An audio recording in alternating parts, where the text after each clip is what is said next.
இன்னைக்கு நம்ம பார்க்க போற டாபிக் தசம எண், டெசிமல். ஸோ எல்லாருக்குமே டெசிமல் அப்படின்னா தெரியும். டெசிமல் அப்படின்னா பாயிண்ட் வச்சிருக்கும். ஸோ நமக்கான கொஸ்டின் வந்து பாத்தீங்க அப்படின்னா பாயிண்ட்ல இருக்கும். அப்ப அந்த பாயிண்ட்ல கொடுத்த கொஸ்டினை எப்படி நம்ம ஃபிராக்ஷனா மாத்தலாம், பின்னமா மாத்தலாம் அப்படிங்கிறத முதல் பார்க்கலாம். So what is the definition for decimal? சரிங்களா? இஃப் a decimal number is converted to fraction, ஒரு டெசிமல் நம்பரை நம்ம ஃபிராக்ஷனா கன்வெர்ட் பண்றோம். நல்லா புரிஞ்சுக்கோங்க. டெசிமல் நம்பரை ஃபிராக்ஷனா கன்வெர்ட் பண்றோம். தமிழ்ல சொல்லணும்னா ஒரு தசம எண்ணை பின்னமாக மாற்றினால், தசம எண் இது பின்னம், இது ரெண்டுமே வேற வேற டைப் நம்பர்ல, சரிங்களா? கால்குலேஷன்ல வேற வேறையா வரும்.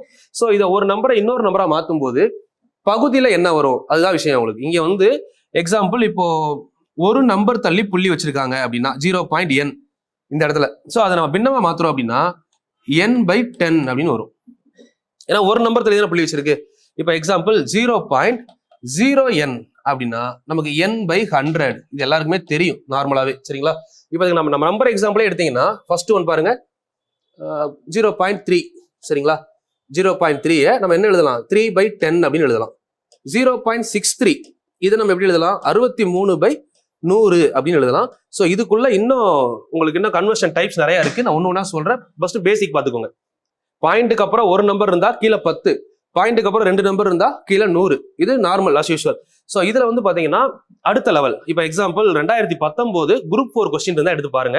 ஸோ இந்த மாடல்ல ஒரு கொஸ்டின் கேட்டிருப்பாங்க.